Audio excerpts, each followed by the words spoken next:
Good evening, everyone. Sorry for starting slightly late. My name is Owen Hopkins. It's my pleasure to be hosting this series. This is actually the seventh event in Towards Another Architecture, which has been organised by the Farrell Centre, a new public centre for architecture and cities in Newcastle in the UK, and it's in collaboration with the School of Architecture, Planning and Landscape at Newcastle University. Now, I've done the introductory blurb that frames the series, and it provides the brief that we've given to speakers now. This will be the seventh time, so forgive me if you've heard it before, but if you haven't, I think it is useful to get a sense of what we're looking to do with the series and what we've asked of our lecturers. So the starting point is the realization, I suppose, that it's now 100 years since the first essays that would later form Le Corbusier's Vers in Architecture were published. And today, we live at another pivotal moment for architecture and for the wider world. And the series emerges from the contention that what we need to make sense of this moment is not a new architecture, as Le Corbusier was popularly mistranslated as advocating, but another one, an architecture that is not bound to a single vision or future, but is diverse, pluralist, and is capable of sustaining multiple conversations about the active role that architects might play in the world. So the series has invited a number of practitioners and thinkers working in a range of fields and geographies to reflect on this moment and articulate their vision for another architecture. The format is 30 minutes presentation followed by 30 minutes Q&A. So please have your questions ready. 2 weeks ago, we heard from Kabaga Karanja and Stella Mutegi, who are co-founders of Nairobi-based Cave Bureau, whose work addresses and works to decode anthropological and geological contexts of the post-colonial African city. This evening, I'm delighted to welcome Marianela D'Aprile, who is a writer living in Brooklyn. Her work in architecture, politics, and culture has appeared in a variety of magazines, journals, and publications. She sits on the board of the Architecture Lobby and is a member of the Democratic Socialists of America. Marianela, over to you. Hi, everyone.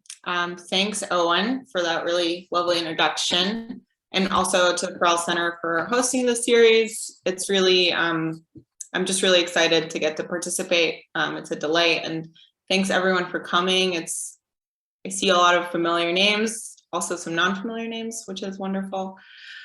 Like Owen said, I write about architecture and art and culture and politics. I would describe my overall frame, how I approach my work as both being generous and Marxist, meaning that I try to approach everything that I write about with a kind of non-judgmental lens and really try to understand what something is trying to do, whatever that thing is, be it a building or a book or a piece of art or a film. I really try to let myself be taken on journeys by the things that I write about. And so I think that's the generous part. And the other thing that I try to do is understand the conditions that surround something that make it what it is, the powers that go beyond those of a particular author. So be that an architect or an artist or an author, the powers that go beyond the individual to result in something in the world. So I think that's the Marxist part of my approach. And I think those two approaches combine in different ways, and I want to lay them out because I think that they really color what I'm going to talk about for the rest of the time that we have today, which is why write about architecture at all? What is the point? So I trained to be an architect, but really I went into architecture school or into the architecture really as a field not because I wanted to design buildings, but because I was really compelled by the fact that everyone lives in architecture and interacts with it daily, whether they want to or not. Our entire lives are lived in buildings. And so I thought that there was something about the world that could be understood through architecture, that architecture could have the power to reveal certain things about who has power in the world, how different forces collide and meet and work in our world. I thought that the choices that were made about buildings could be a way to understand the choices that were made about the world in general, and in particular, made by the people who have the power to get architecture built, right? We know that architecture is really capital intensive, not just anyone can make it. And so I think through architecture, we can understand who has the power to make those decisions, how they choose to do it, what they choose to communicate through the things that they make. So writing, right, my original question, why write about architecture? I think writing about architecture is a way to understand and illuminate those choices, the relationship, those power relationships, and a way to make them visible to other people.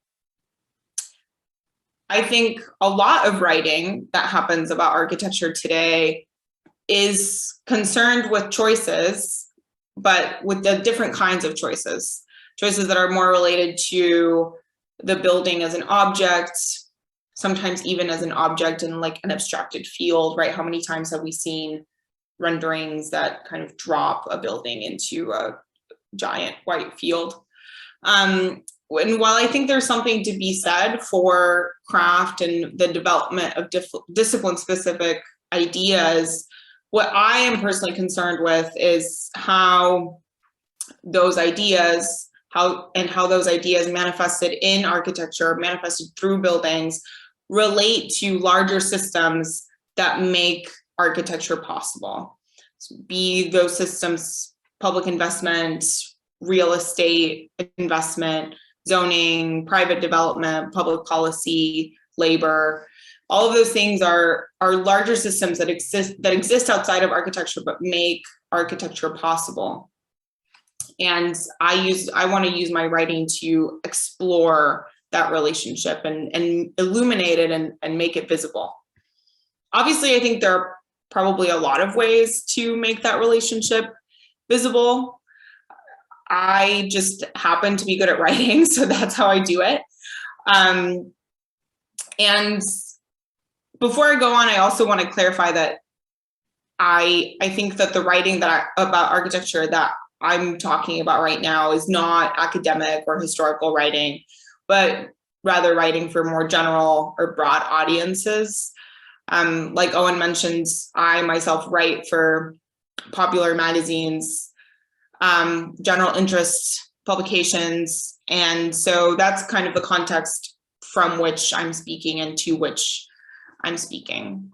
So now that I've kind of established that frame of where I'm coming from and what my work is generally about, I'll spend the rest of our time together today talking about what architecture writing looks like today, two main issues that I see with it, and a bit of a proposal for a different way, another way forward to use the word in the title of this lecture series.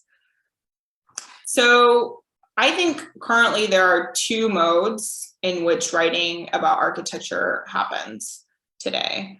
One of them is rewriting the press release, which is just self-explanatory. There's a story, there's a new building that's made, and there's a story that gets published about it. That's just a rewriting of the press release. So that's category one. And category two, which I'm more interested in exploring today, is judgment, like one would pass on a movie or a book or a new music record. So a critic goes to look at an existing building, usually one that's just been built, and writes an opinion on it. It looks good, it looks bad. Maybe they relate it to some other architectural ideas that are floating around within the discipline. And that's kind of it. I myself have done plenty of that writing. I don't think there's anything wrong with it. And also, I don't think that that kind of approach toward writing about architecture has much of an effect beyond maybe fueling some interesting conversations or influencing the way that some people with a particular interest might go and look at a building, right? They might have like a new understanding of what something is, what a certain type of window is called, or what influences a certain architect has. But I don't think the effects of that sort of writing are necessarily go beyond the kind of subjective. And I think, though, that there are people who disagree with me on that point. And in fact, I'm going to try to share my screen so we can look at something together.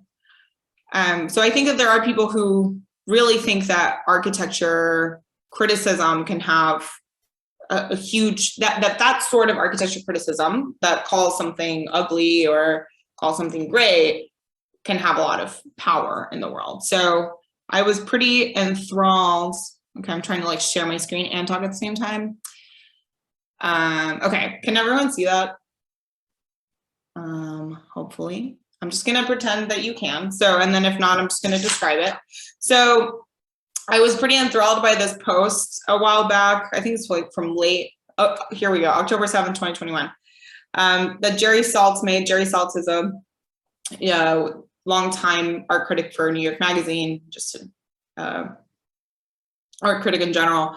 And I was pretty enthralled by this post that he made where he says that he's going to organize Nuremberg-like trials of 98.9% of all architects. He was so angry because Hudson Yards looks so awful and, according to him, sort of generic, like a lot of other cities. And I thought this post was so interesting because he calls on architecture critics to write to stop or at least attack these sorts of buildings every day. And he ascribes the critic with this enormous power to be able to stop this sort of development. And I just thought, I was so fascinated by that because while I do think that writing can have great power, I really don't think that its power it could be used to stop this kind of development, which I think has very little to do with taste or with the sorts of things that a critic could address in a review of a building, and more to do with capitalist investment and people who have vested power and interest in developing, in creating these sorts of architectural developments to make money from them. So I'm going to stop sharing my screen, but you can find that post yourself and look at it if you are interested in. I feel like it's the gift that keeps on giving. Thank you, Jerry, for that. So yeah, I don't think architecture critics can stop bad buildings from being built simply by saying that they're bad. And I especially don't think that they can do so by saying that they're bad after the building is made, because the building's already made. So I think that that's why the judgment mode of architectural criticism is just inappropriate for architecture. So that's one issue. One of the two issues that I see with architecture writing today is that the judgment mode just is not appropriate for architecture. And here's why. So, like I was saying before, this mode of architecture is architecture criticism, is the same that we could find, in writing about music or art or literature, and kind of takes its object as already done, it's either fodder for admiration or fodder for derision or criticism, but ultimately unchangeable. But unlike readers of literature or someone who chooses to listen to music or to go watch a film, it's very unlikely that most people who interact with architecture are choosing to do so. Users of architecture rarely get to decide whether or not they will interact with a particular building. So for a reader, for example, a piece of criticism, of literature criticism, can be a really useful tool. It can help them figure out before they read something how to approach it intellectually. It can help them think about something after they've read it, and it can help them maybe put it in conversation with something else. Or it can, very simply help them decide whether or not to buy a book that they were considering buying. I think all of that applies to music, to art, to film. It applies to all of those categories of art that we choose to consume for our own edification and enjoyment. I would say that for most people who interact with architecture and buildings, they're not choosing to consume them in that way for their enjoyment and edification. I mean, I assume that a lot of people in this room are an exception to that rule, that have made pilgrimages to see certain buildings just for fun. But I would say for the vast majority of people who interact with buildings, that's not the case. And I think that most people, in fact, spend time in a building because they're there to do something else. So I'm in my apartment right now because I live here, not because I like it, although I happen to like it. So, to also use Salt's example, someone might never go to Hudson Yards to visit it, but they might see it on their commute, or they might have to go there to meet up with someone or run an errand or something, or they might even just see it in images online.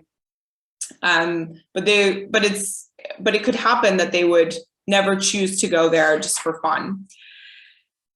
And unless, like I was referencing before to the people in this room, unless people have like a particular vested interest in seeing a piece of architecture or a certain work of architecture, it's very rare that people get to choose what buildings they do or don't interact with. And even in the cases that people are choosing to go out of their way to see a building, I think the number of buildings that are kind of seen in that way necessarily has to be way lower than the number of buildings that people will just spend time in incidentally, especially if they live in a city. And I think that part of what I think architecture writing should do is spend more time looking at those types of buildings, and looking at buildings not as a kind of object to be consumed, but as something that people interact with incidentally as part of their everyday lives. So I also think that, in addition to that kind of the judgment mode, I think being inappropriate for architecture, the other big problem that I see in architecture writing is that as a result of using the building as a kind of object of judgment, it also produces writing that has a very, very limited audience. It kind of considers its audience to be, at best, a kind of narrow set of specialists, or at the very least, I think, hobbyists in architecture. And I think that does a disservice to both the field of architecture and to the people who interact with buildings by keeping architectural discourse sort of separated and isolated from the rest of someone's experience. So I think, generally what that looks like is that, the building is up, construction is finished, and then, there's a kind of missive that gets sent off about it, and that's it. And the people who might be interested in that missive are, I think, a generally quite limited set of people. And maybe some people who are interested in in architectural ideas would seek that kind of writing out.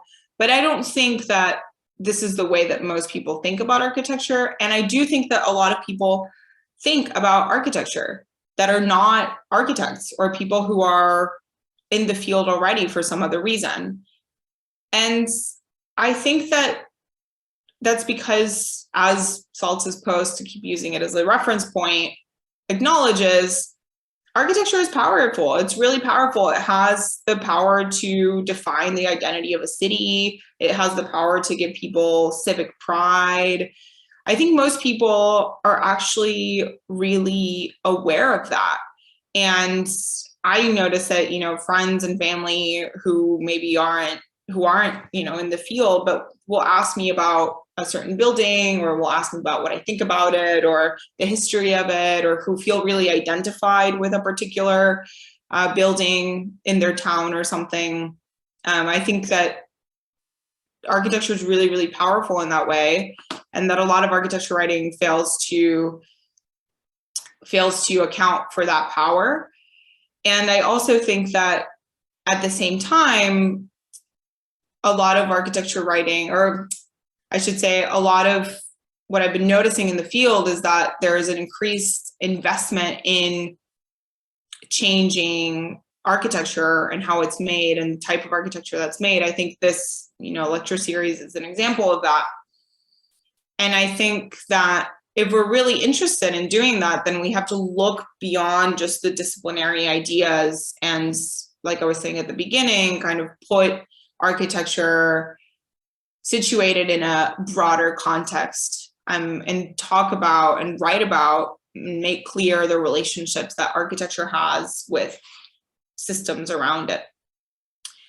So I think that, how do we do that? It's hard to understand exactly how we go beyond the judgment mode, how we start to speak to a broader audience that's not just specialists, and how we actually address the larger forces that influence how architecture is made and how architecture comes to be in the world. So I don't think that we have to do away with that judgment mode entirely. I also don't think that the only audience for architecture writing needs to be people who are not in the field. I think there's a place for both of those things for sure, but I think that we can incorporate both of those things. We can incorporate a kind of, if something's ugly, calling it ugly. And we can also incorporate discipline-specific ideas into a larger context by creating a criticism, a type of writing that is more active, that it just really takes care to look at broader contexts and to look at political context, to look at economic causes for things. So, I think can that kind of writing actually result in change? And I think that it's a question that I ask myself pretty often. I think that, to bring it back to Saltz, his Nuremberg-like trials are going to take, I think, a lot more than just architecture critics writing to stop some of the really awful developments that are being made in cities right now. I think things really will only, the things that get made architecturally will only really change when the system of financing buildings changes, when we have less for-profit development and more public development. And all those things are going to take reforms that will have to be won, I think, by a political organization, by activity that goes way beyond whatever might happen within the field of architecture. And critics, obviously, people writing about architecture, are not going to single-handedly bring about that change at all. Which brings me back, I think, to my original question. So why write about architecture then? So I think actually today there's a certain amount of editorial freedom that has been gained by writers through a kind of proliferation of publishing platforms. I also think that at least in the US, the general political mood is shifting toward the left. So there's a lot more room for structural critiques. And for some of the writing that I'm talking about that brings in political and economic and social contexts to, even kind of aesthetic critiques of architecture. And so what I'm advocating for is changing or engaging in a mode of criticism that doesn't just kind of tack on an opinion to something that already exists, but actually looks more closely at why and how buildings get made, and does indeed treat architecture as a lens through which to look at the world more broadly. So I tried to do this in my work. I wrote a piece about the proposed Amazon headquarters, I think last year, that looked at, I don't know if you all know that building. It kind of looks like the poop emoji, like a glass poop emoji. And so I wrote a piece about that building and why I thought that the people behind it might be motivated to make such a building, and the kind of greenwashing effect that it was, I think, trying to produce for Amazon as a company. I also wrote a piece about the Thompson Center, which is a public building that was sold in Chicago, and trying to untangle some of the motivations behind both making a public building and then 40 years later, selling it. But I don't think the way that I approach these things is the only way, right? I think that probably other people would bring in different contexts, or different writers would bring in different contexts. And, but still, at the end of the day, look at architecture as more than just an object in a field, and rather as something that has relationships to broader systems. I think also that approach will necessarily require becoming slightly less interested in what a building looks like, or maybe how it engages with some abstract architectural theory, and becoming more interested in, well, who paid for it and who gets to use it and why. And I think bringing in all of those questions will necessarily help with the kind of second problem that I identified, which is finding a different kind of audience, a new audience that's broader, that goes beyond people who are already working in the fields. I think when you ask, who gets to use a building, you're, as a writer, immediately opening your work up to an audience that might have not been there before. And I also think that asking the question of, who paid for it, will also help to draw clearer lines between people who see architecture as a kind of profit-making enterprise and people who understand it to be what I was referencing before, a kind of source of civic pride or of identity, or of even just a feeling of home. And I think architects on that question have been historically pretty agnostic toward it. But I don't think that they have to be. I think that we're seeing, for example, with architects at SHOP here in New York unionizing, that architects are starting to be less agnostic about the question of how their labor gets used, and who pays for something, and where what effects that has, like once the money goes into a building. I think obviously this change in approach is not going to come about just with one or two or three people doing it. But I think that it can have a ripple effect once people take it up. And I think that one of the main motivations, at least for me, for taking this approach, is that I do think architecture is incredibly powerful in the world.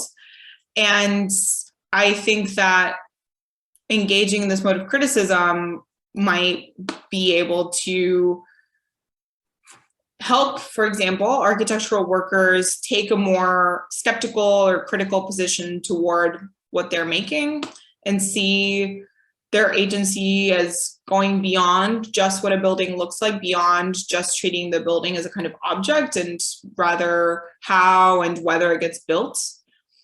And I think that in terms of a more general audience, this mode of criticism might help them to better understand the forces at play in their immediate surroundings and to better understand their worlds, so that they might be better equipped to change it. And I think that having that as a kind of ultimate horizon is what influences my particular approach, and also I think my dedication to cultivating more writers who also share this approach, or who might have their own version of it.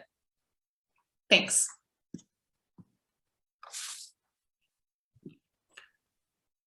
Thank you so much for really, really fascinating exploration of architecture writing and your approach to it, and its possible futures. So we have time for questions, as promised. And the way we operate is, if you would ask your questions first in the chat, and then we will attempt to seek you out and unmute you and allow you to ask your question directly yourself. So the chat is there, it's open, it's currently empty. So that means it's up to me to ask the first question, or the first few questions. I have a number of them. But the first one I wanted to raise was about the point you made on a couple of occasions about the editorial freedom of new publishing platforms and their proliferation, which I think is a really interesting one. And I just firstly wondered if you might kind of just explore that a little bit further. And I because it in some ways is it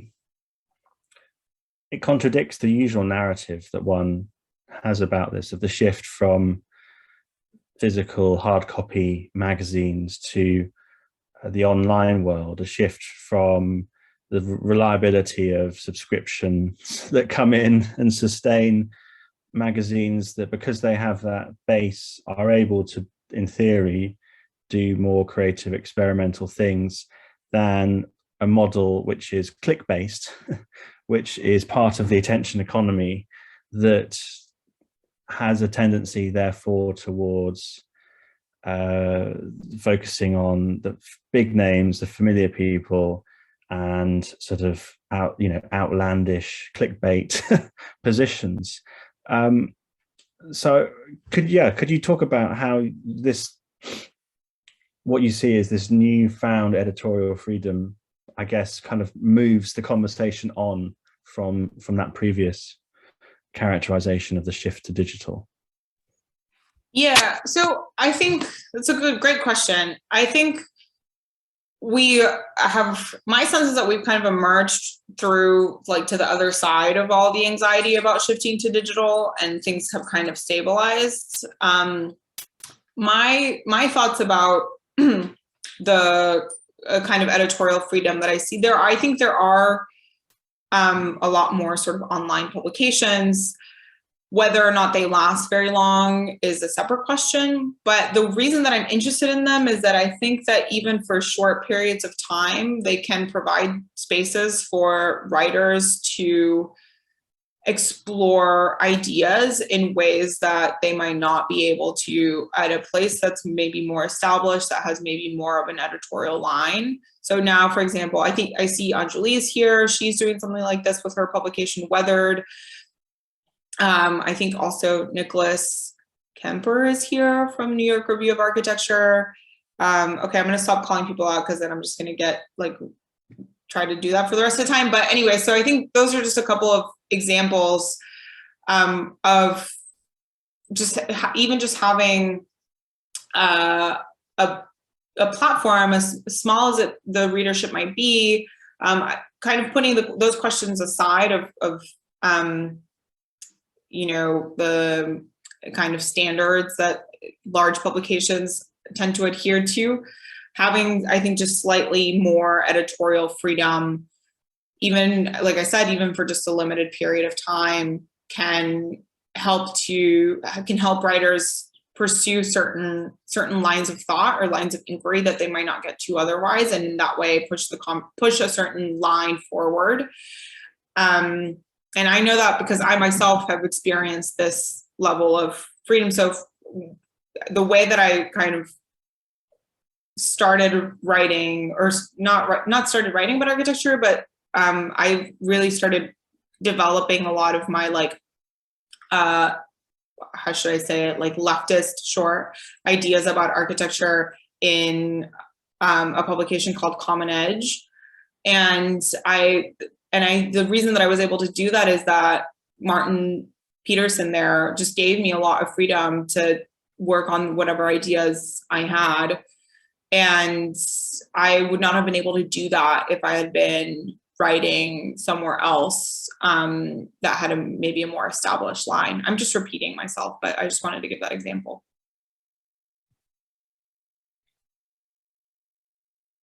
Yeah, I totally agree. Even these very short-lived platforms are so important. In fact, in some ways, because they are short-lived. So we have a couple of questions in the chat. First, Doug Spencer, who is here. I can see him. Hi, Owen. Hi, good to see you again. Nice to see you. Hi, Marianela. Thanks very much for that talk.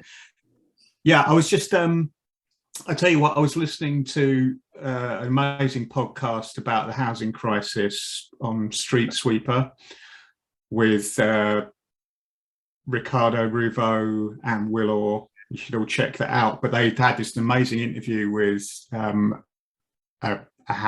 former housing officer, an activist, Lorraine Douglas, and it really made me think, joining what that was saying about how people felt about their living conditions, and her experience of that, with what you're saying about whether people get to have a say in where they live. And it's not really a matter of consumer choice. It's just you kind of have to live where you have to live, where you can afford to live, and the like. So actually, to get to my point, I think there is a kind of wider criticism that people probably don't talk about as architecture. It's just about living, and it's people's living conditions and workplace conditions. I had an Uber ride when I first got to the US with someone who was saying, "Oh, I have to go to the chiropractor because 30 years of working at Walmart has ruined my knees because they have concrete floors." I'm thinking of, how many people live in housing that's damp or overcrowded, inappropriate for their own needs. Lorraine Douglas on this podcast was talking about how most working class families hate open plan living and don't want kitchens that are connected to living rooms. They want them so you can shut off and keep out the kids. And they're also kind of fire hazards if you have them open plan.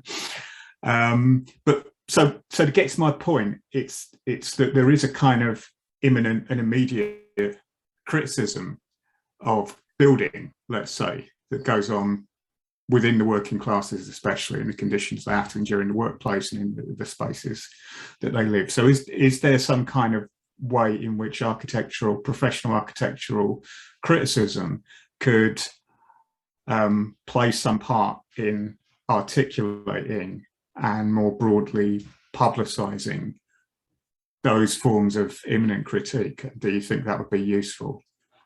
Yeah, I love that question. I mean, I think simply put, the answer is yes. I think, again, it requires moving out of the judgment mode, right, of criticism, because that's not really what that's centering at all. It's rather trying to center actual human lived experience. And I also think, and this isn't something that I got into in my talk, but I think that there are ways to write about architecture that aren't just architecture criticism.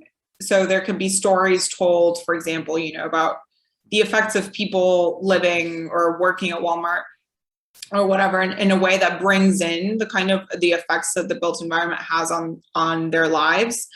without it being framed as architecture criticism. But I think one of the I think unfortunate effects of, like I said before, of architecture kind of being siloed off as this niche thing, is that a lot of people who would maybe be writing that story about, I'm just continuing with the Walmart example, like Walmart employees having health issues, might not approach it from the point of view of looking at like, how is the building itself having an impact on that? Yeah.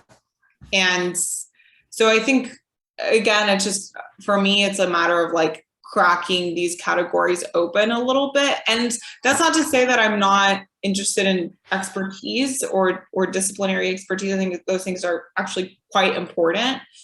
But what I'm not interested in, and what I think architecture writing has done historically, is gatekeeping for the sake of, kind of professional prestige. Yeah. So I think moving away from that. Thank you.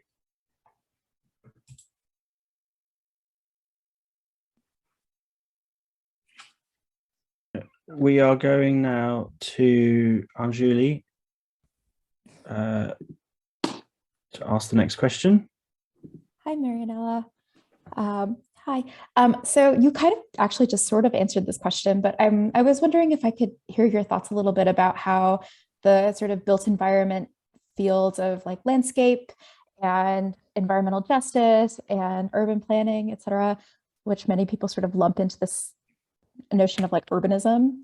I'm wondering if you see like a possibility or a future for architecture criticism to deal with this broader built environment stuff, more than just like capital A architecture. And you sort of talked about that, right, with like the Walmart example of, the results of buildings. But do you think it undoes what architecture criticism has been and has become? And is that a good thing? I think about this all the time. So great question.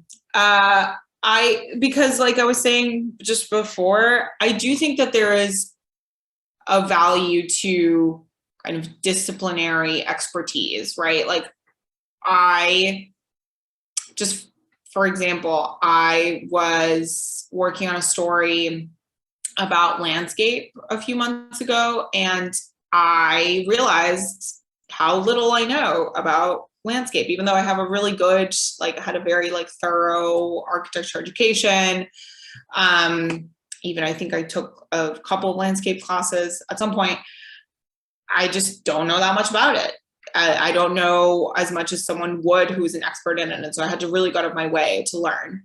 So I think I just want to say that I think there is a value in disciplinary expertise. And also I think that people's experiences of their worlds are not experiencing landscape and infrastructure and buildings separately. We experience them all together. And so I do think that good criticism, good architecture criticism, or good architecture writing would take all of those things into account. I think for me, then the question becomes how. And I think actually a way to make a story that takes all those things into account successful is by shifting the focus from a kind of disciplinary one. So again, to continue using the same terms, the judgment mode, moving out of the judgment mode, moving out of the mode of the audience just being experts, and moving into telling stories that are about and for the people who are experiencing whatever it is. And I think once the audience and the subject kind of becomes that, then it actually makes it much easier to draw distinctions between what's important and what isn't, and to have tell a story in a more holistic way. And then also as a writer, it makes it easier for you to know what it is that you need to learn more about if you do have some, gaps in expertise or gaps in your knowledge. I hope that answers your question. It does. Thank you so much. Yay. So we have a couple more questions. Alexander Luckman.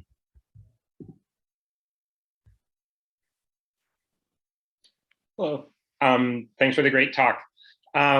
I was just curious about how the pandemic and COVID has shifted, or whether it shifted how you think and write about architecture. And I was thinking both in terms of like, I know that my experience of space kind of changed over the course of like being in an apartment for a very extended period of time. And then also the explosion of like what we're doing right now with where people are on Zoom in the UK, in the US, maybe around the world. Like, I guess how's this shifted how you write about architecture and also the possibilities of writing and thinking about architecture?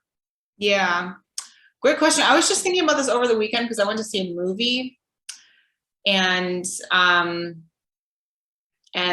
went to see a movie that had a lot of like urban shots, and this movie kind of transitioned between like shots of like individuals, like how an individual would see a building, and then interior shots, and there was no in between. And I was like, oh yes, that's how I've been living during this pandemic. I'm like either inside and I feel like I'm trapped no matter where I am, or I'm outside and I'm like by myself, like far away from other people. So I would say that that's how the pandemic has changed how I look at architecture. I think also another effect that it's had is that I'm just alone way more than I've ever been. And so I have a lot more time to think. And so I think that has had the effect of sort of deepening my ideas. And this is not, I don't think this is exactly what you were asking, but I think it's been a frankly net positive on my sort of ideas about everything, not just architecture.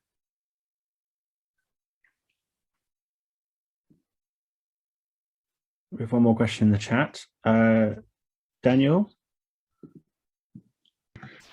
Hello. Can you hear me? This is a new laptop and I'm not sure if it's Yes. functioning. Excellent. So my question was just, it's quite long, but it's also quite simple. Do you see the structure of online discourse in its informalities and in the way that it can behave as a leveling force to be contributory to a more experiential evolution in architectural criticism? Or is it just sort of porting the judgmental form of criticism to the online space? What a great question. So I'll preface this by saying that I love Twitter. I think Twitter is hilarious and amazing. And I don't know if this is exactly what you're referring to, but it's immediately what I thought of when I read the phrase rapid responsiveness comment sections.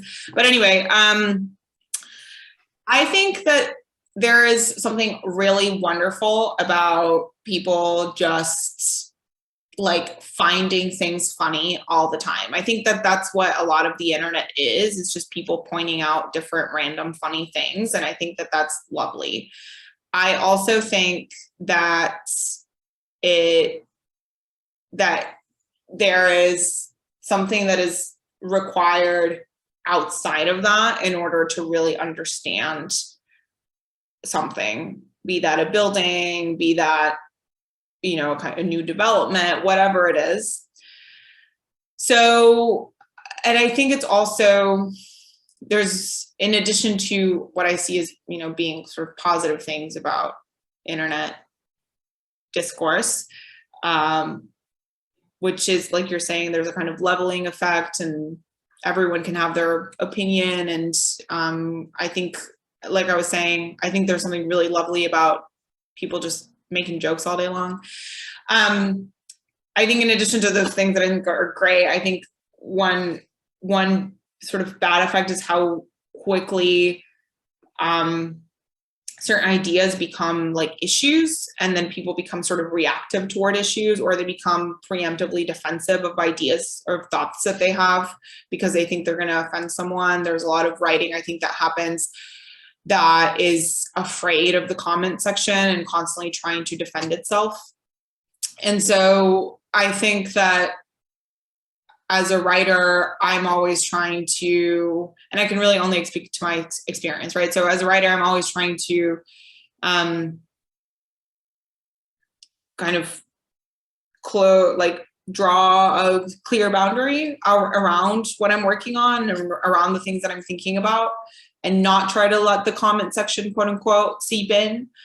And I think that that's really kind of the only way that we can go into any significant depth that might end up being clarifying or illuminating about an issue or a topic or a piece of architecture.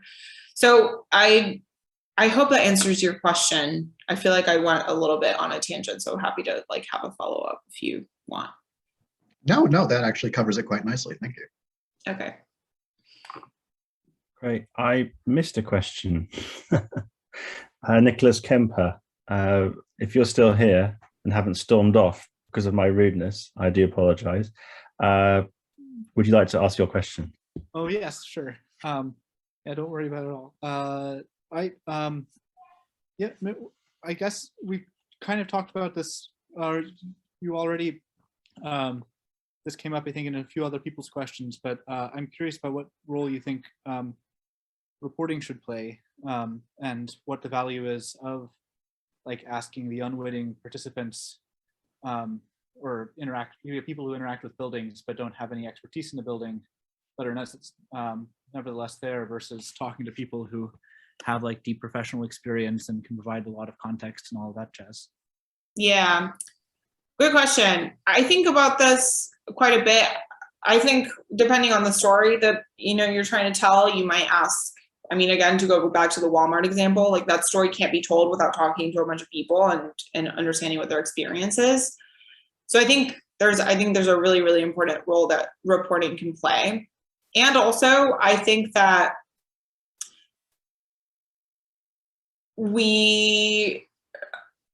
as a writer, I always try to when I write, inhabit the point of view primarily of just a person. And then everything else that I know about architecture or whatever it is secondary. But I really just try to start with my kind of subjective human experience when I approach something. And I think there's a lot of writing and criticism in particular about lots of stuff where people instead, I think the primary position that they inhabit is the position of the expert. And I think that does like a real disservice to both the subject and eventually the audience, because it doesn't give readers as much to grab onto. And if they don't happen to be, like I was saying earlier, if they don't happen to be experts or happen to have a particular vested either professional or hobby interest in a topic, then they might not end up having that much to read about or relate to in a piece. Where I think if the writer, even if they're an expert, starts from their position of, I'm simply one more person living in this world, writing about this thing, I think that tends to create a lot more interesting stories.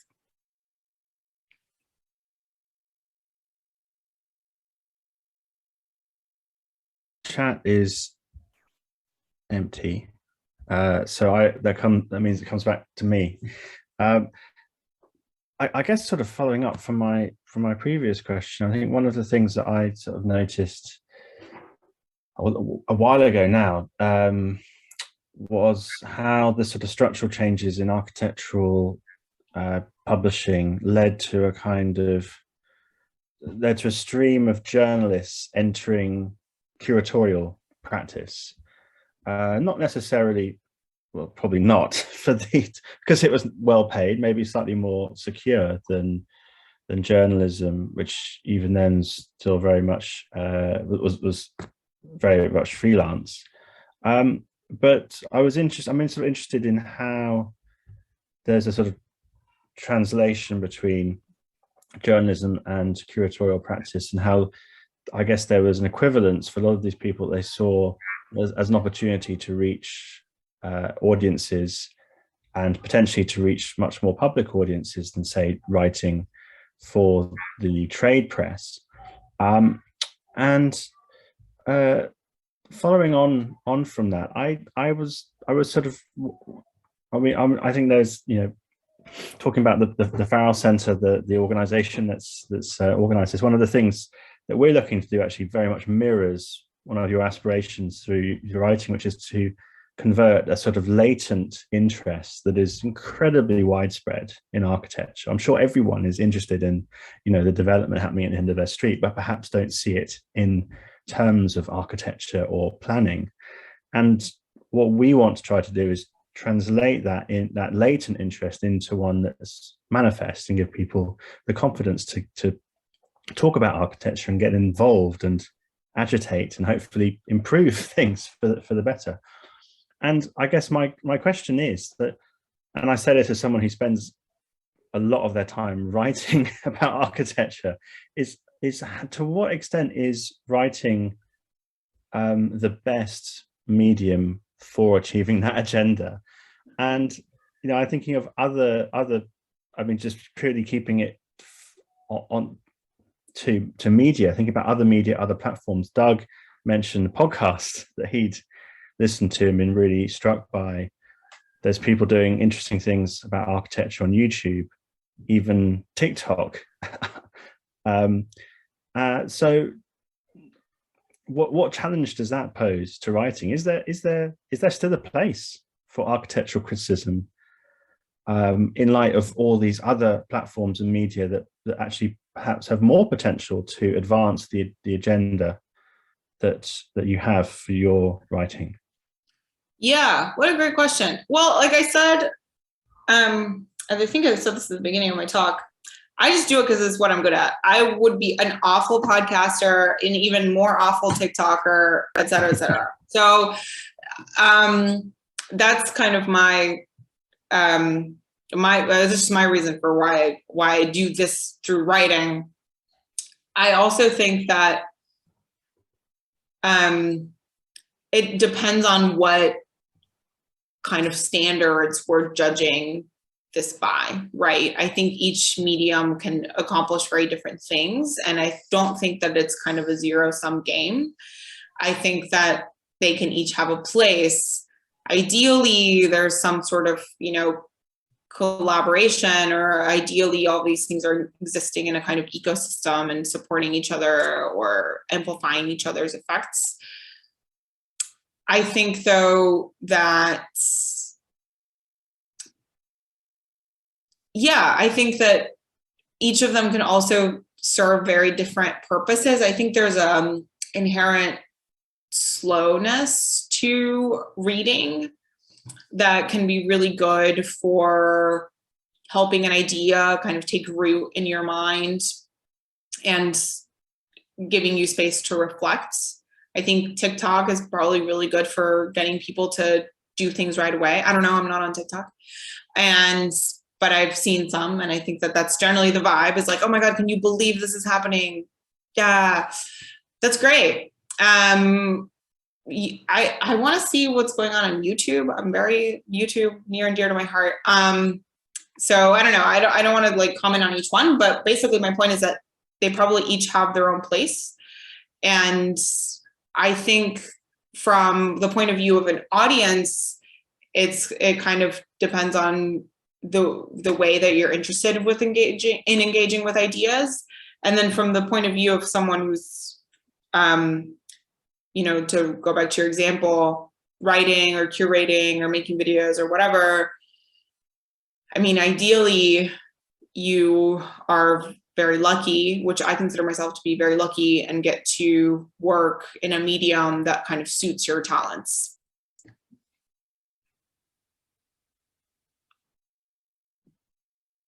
Thank you.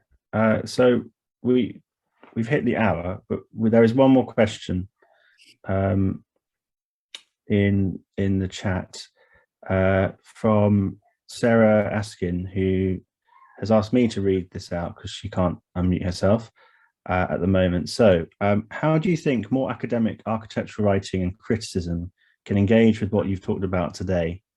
The expectations, requirements are different in an academic setting, but still, for example, I think the mode of writing and the language used in a thesis, in addition to its dissemination, can have a huge impact in its interaction with an eventual audience. Very broad question, but wanted to learn more about your thoughts. Okay, I'm just going to read it one more time, if that's okay. I'm just going to silently read it. And then there's another question about what kinds of academic writing I have found useful or not. And I will also address it, so it's kind of all one. Yeah.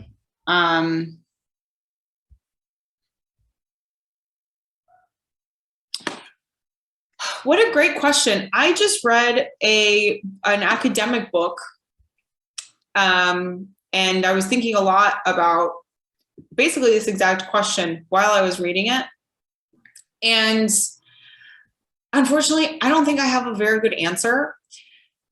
I think that a lot of academic writing is made so that to communicate like as much information as possible in one sentence or one paragraph. And that's kind of what it has to do.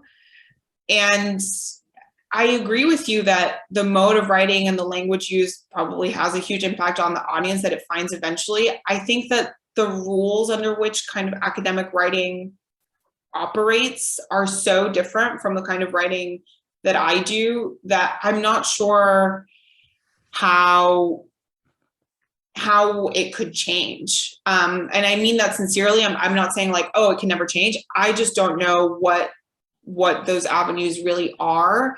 I kept kind of thinking, I've been thinking like sort of as a joke to myself that a lot of academic arguments would be more intelligible to more people if they were not made through writing, but rather made through the format of a PowerPoint presentation.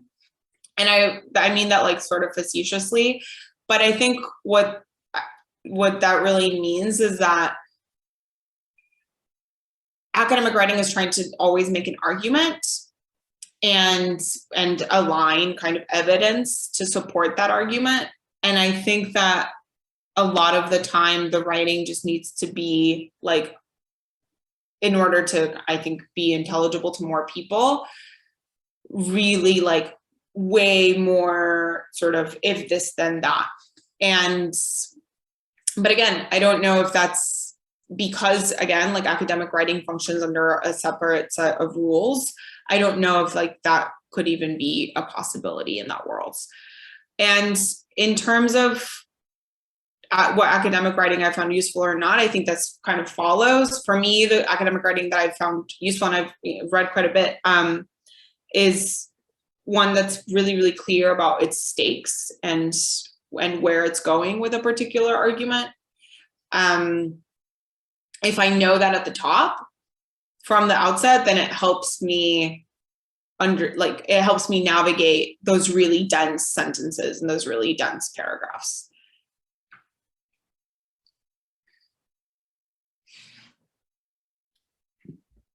Great, thank you.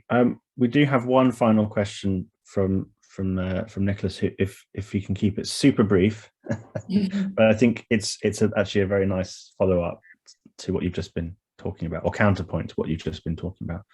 So Nicholas, do you want to quickly ask your question before we draw things to a close? Yes, no, I guess, what do we do about category number one, that being the press releases? Especially so I didn't go into it on purpose because I think there's nothing that is to be done about them. Like, I don't think there's anything wrong with a rewritten press release. Like, it's fine.